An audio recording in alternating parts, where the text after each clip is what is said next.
Penyanyi solo Indonesia Petra Sihombing berhasil memukau pengunjung Palembang Icon Mall Sabtu 1 Agustus 2015.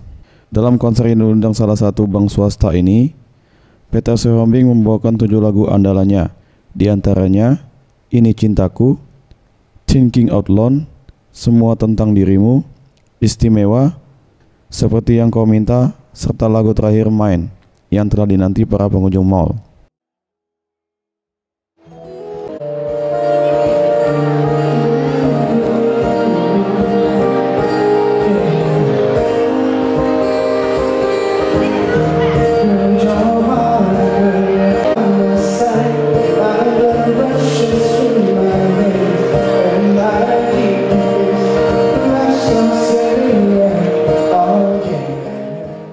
Beberapa pengunjung mall dan juga fans Petra Sihombing saat ditemui usai konser mengakui sangat senang dengan hadirnya penyanyi Petra Sihombing di Palembang.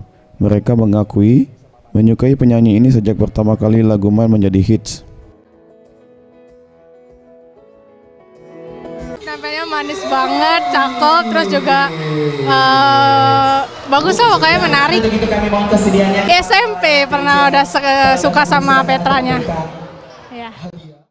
Wah, keren banget, gokil Petra. Gokil kan. Seneng dong Petra. Seneng. Fans dari lama nih, dari SMA fans. Iya.